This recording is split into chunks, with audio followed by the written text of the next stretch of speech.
A very warm welcome to you. It's a pleasure to have you for company again this week on the program. Remain your source for all the latest happenings in the world of business. My name is Margaret Mary Osiwo. You're welcome. This week, we bring you our regular lineup.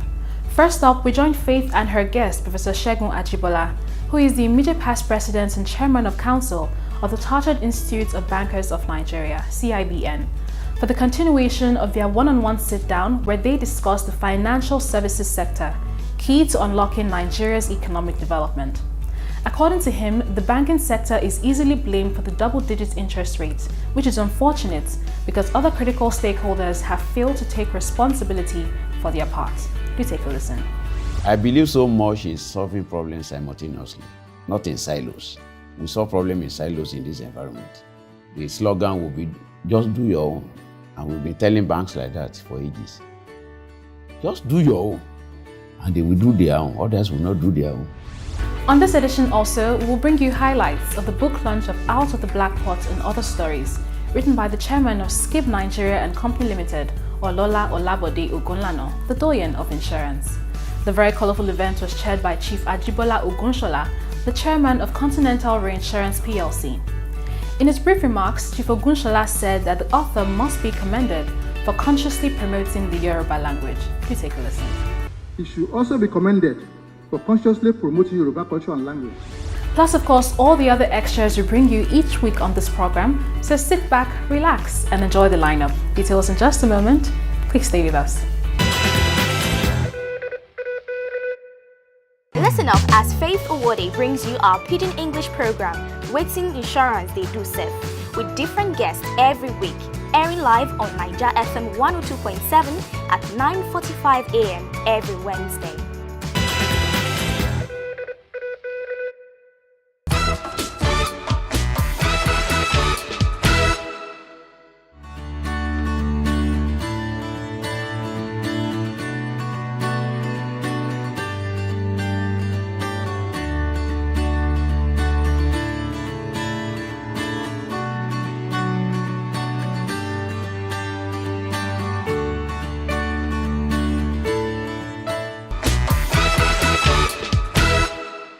Okay, so Prof, for us as a nation to have an inclusive economy, to grow and to be like other economies that are emerging markets, for example, what would you say government or those who are in charge of making those policies, what should be the focus? Because some of these issues you talked about now, they've been a recurring narrative in our environment, and it has not helped our economy, so to speak.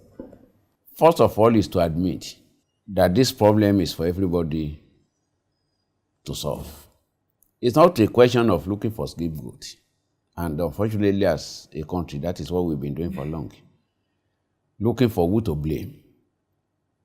If we look at what happens in other climes, at times, at the same level of development like Nigeria, if you talk of India, talk of Malaysia, talk of Singapore, talk of South Korea, what did they do that they did right that we cannot do here? It's first to address some fundamentals. We are talking about infrastructure. Our infrastructure base is very weak as a people. We'll be talking about some assistance from the World Bank, some assistance from International Monetary Fund, even from IFC, which is private sector-led arm of the World Bank. How do we resolve the problem of infrastructure in our environment? Electricity, road, water, communication has improved. That's the first thing. We have hanging in Central Bank of Nigeria lots of intervention funds today that could help develop and provide these facilities But the problem is banks themselves, they are not ready to access these funds because the risk is still theirs. So I would rather say that the intervention funds, other critical stakeholders should carry some element of risk. When you say carrying some element of risk, what is that? In other words, if the borrower, like the energy, the discos, for example, Yes. who are the new energy providers, if they borrow from a bank and that loan goes bad, it is the bank that bears the brunt. Even though it is an initiative from the government that lent to these operators in the energy sector. But if the loan goes bad, banks bear the brunt. Can the state, for example, play a role in that? Like maybe thinking widely. Lend X amount because this is infrastructure for Nigeria. Under certain conditions, if the loan eventually goes bad, I bear 50% of the loss, you bear 50% of the load.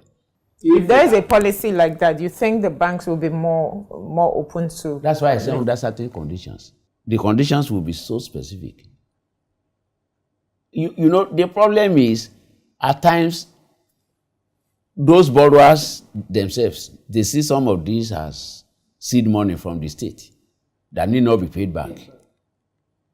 But if credit is done properly, that can be taken care of. So it becomes a question, and if a bank knows that out of $2 million, if anything goes wrong, I carry the body of $1 million, or $1 billion. I don't think there are so many banks that can survive that in this environment. So the banks will be careful. Then we have development banks around today. Bank of Industry, the newly incorporated Development Bank of Nigeria. Then we have Bank of Agri.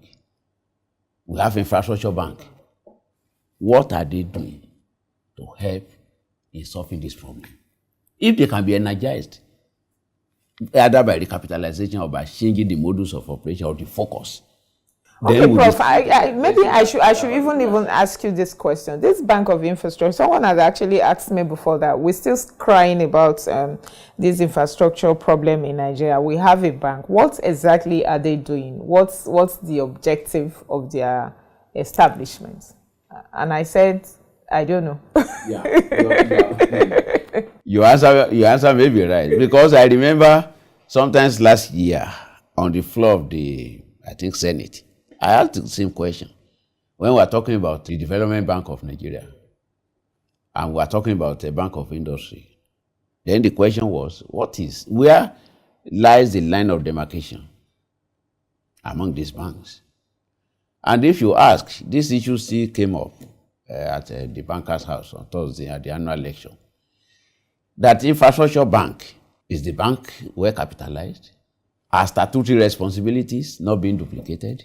Infrastructure Bank has existed for this number of years. What are the performance records? What support has it gotten from the state that sets it up to enable it to play the statutory roles? These are the gaps. Nobody addressed this issue, and we went ahead to incorporate another bank. So these are the gaps. These are the policy conflicts that we have. And they are not enabling us to address the real issues. And we continue going round cycles. Going round circles, we are not solving infrastructure problem.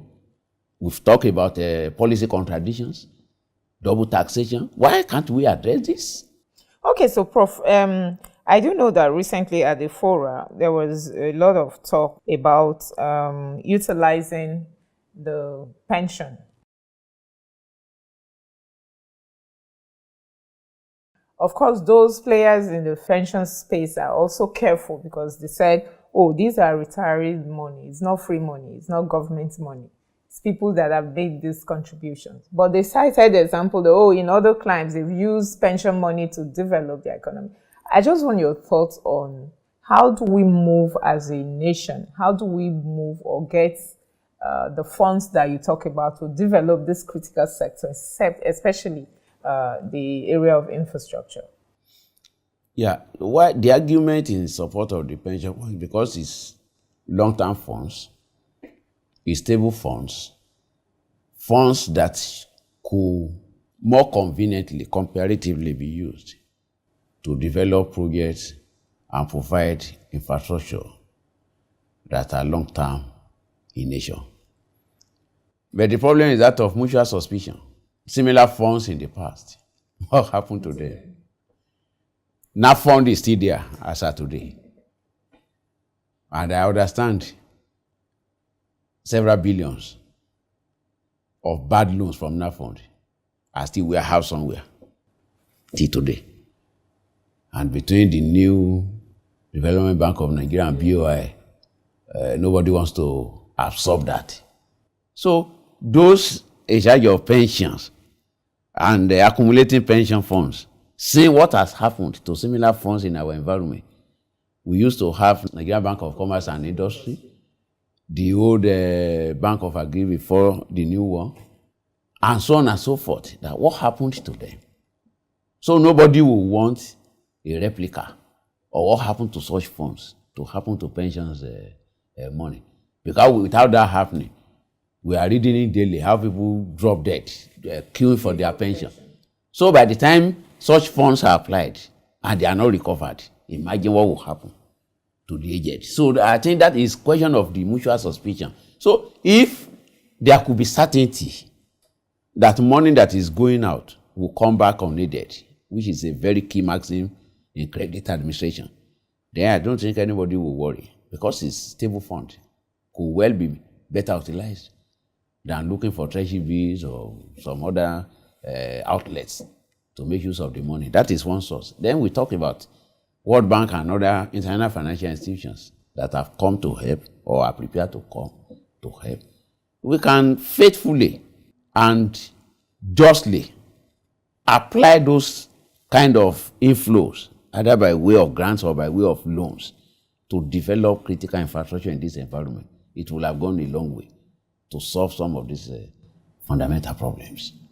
Okay, now, Prof, moving on. A lot of people have seen that government have made, like you said, have made several attempts to remedy some of these situations that we talked about by establishing maybe new banks, new agencies and all of that. But still, we're still stuck in the same vicious circle that you talked about. So going forward, how can or what should we do? I always say we because it's everybody.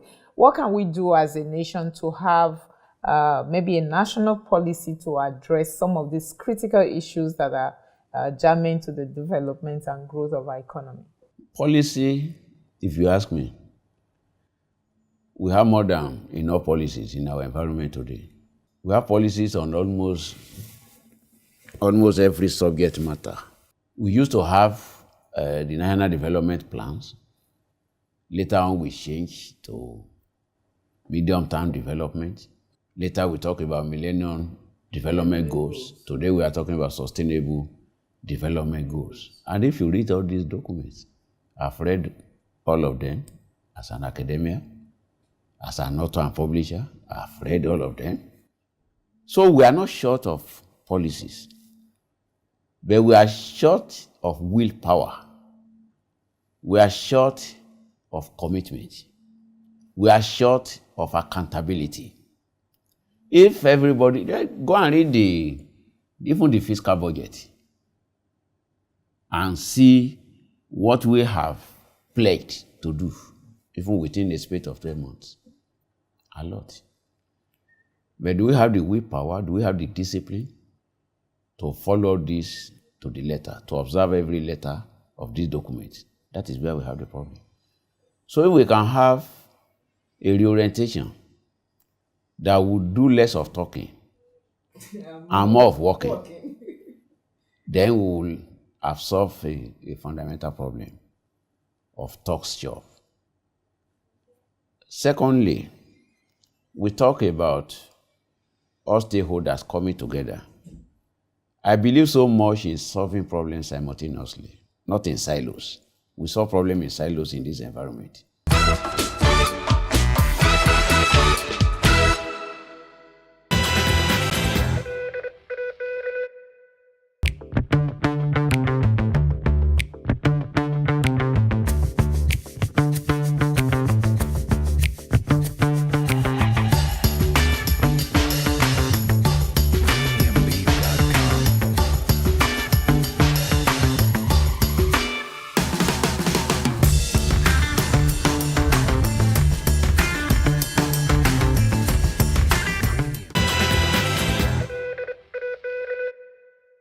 Alright, welcome back.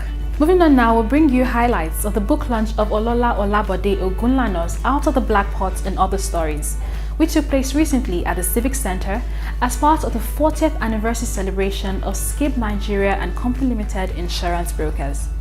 The duo of Mr. Fola Adiola, who is the former Managing Director of Guarantee Trust Bank, and Mr. Oye Hassan Odukale, the Managing Director of Leadway Assurance Company Limited, who were amongst the chief launchers of the book, stole the show with their fluency in Yoruba, to the admiration of all present.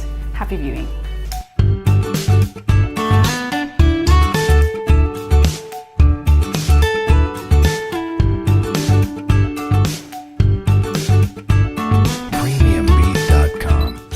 Olola Olabode Ogunlana, the doyen of insurance, is the chairman of Skip Nigeria and Company Limited, a knowledgeable and an astute writer who is ever striving to give back to the society through his writing skills.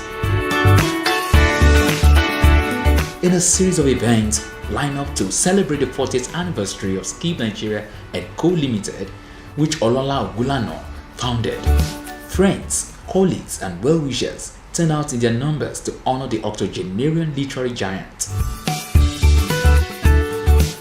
In attendance were the Oba of Lagos, His Royal Majesty Rilwan Akiolu, the Alake of Egbaland, Oba Gbadebo, and a host of other royal fathers.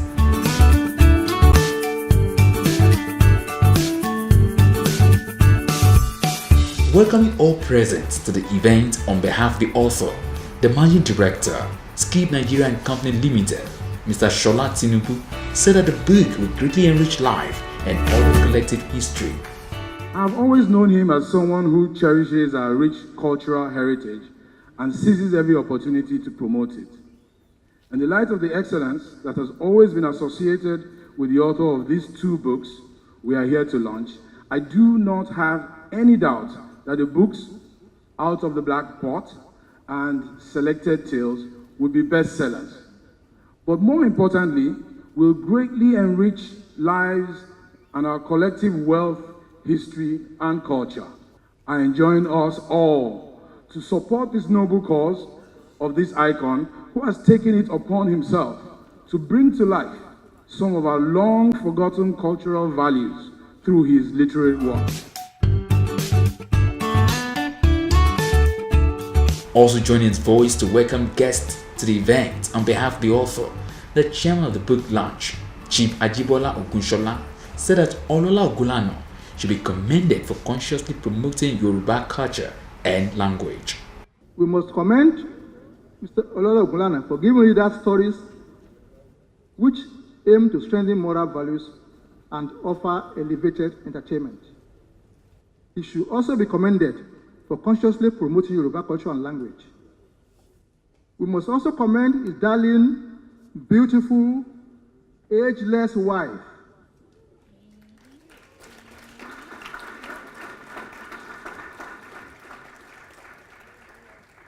I say ageless advisedly. She's old enough now for us to say the truth.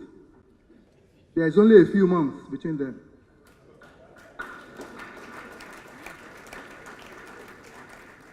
Not very long ago, I had the effrontery.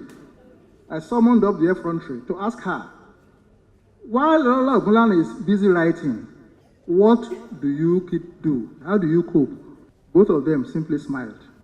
Ní òpin, Olola Olabode, ọmọ Ṣọláńkẹ́ Ogunlana, ọmọ SS Ogunlana,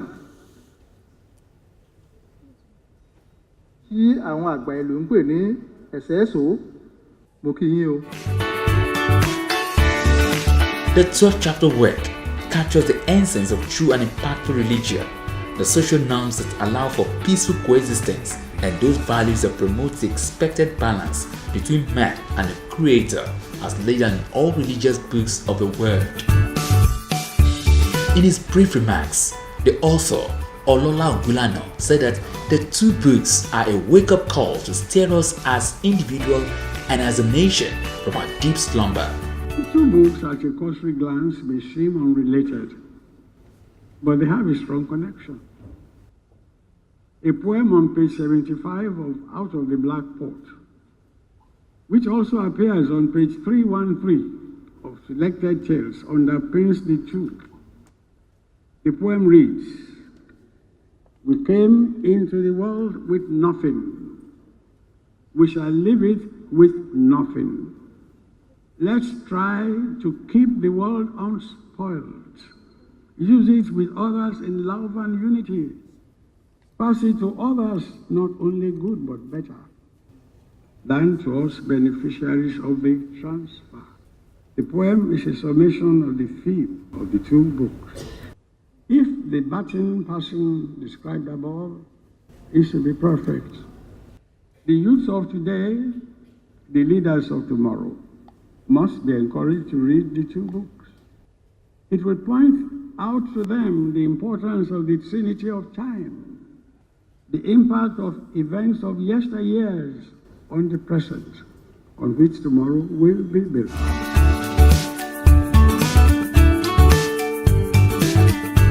The duo of Professor Afolabi Olumide and Professor Olukunle Iyanda reviewed the books.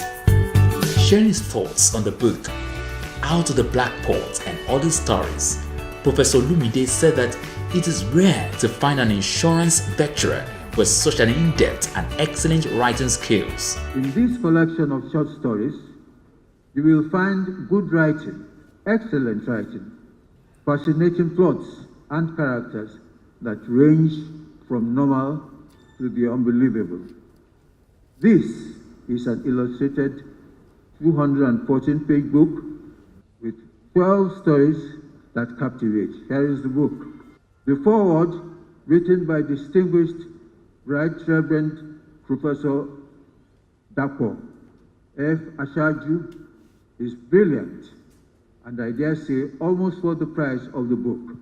It is rare to find a veteran insurance man possess the writing and storytelling skills of our author today, Olola, Olabode, Ogunlana, that he exhibits in this book. Also giving his impressions of the book, the second reviewer, Professor Iyanda, offers the reader a bundle of pleasures in reading. With the speeches and review off the way, the book was formally presented. My duty is to unveil that there is no veil. What he has done is to turn the back initially to you. That's the back. You see, they look exactly alike. So to unveil now, they will now turn them in the right direction.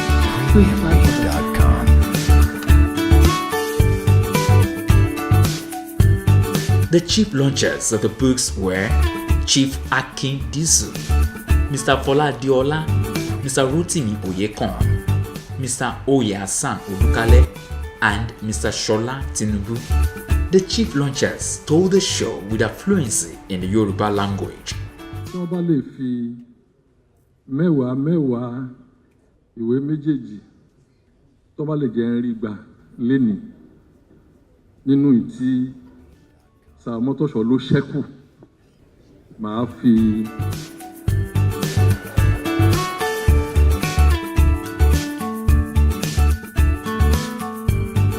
The merit of Out of the Black Pot and Other Stories will certainly be of immense value to the present and upcoming generations in guiding them to have a better grip of prevalent religious and cultural milieu without misperception and bewilderment, but grow in harmony with God, the environment, and fellow mankind.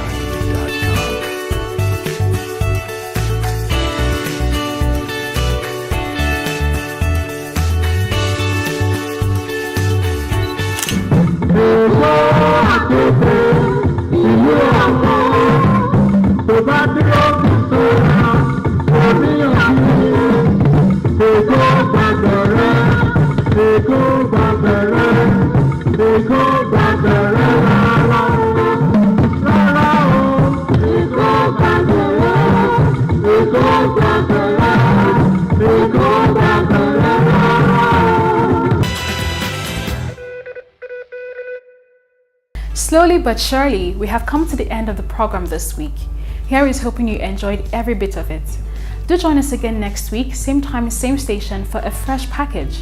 In the meantime, feel free as always to connect with us on all our social media platforms. And don't forget to join us live every Wednesday by 9:45 a.m. on Niger FM 102.7 for our Pidgin English program, Waiting Insurance They Do Serve. Once again, my name is Margaret Mary Osiobor. From the entire crew, until next week, it's goodbye.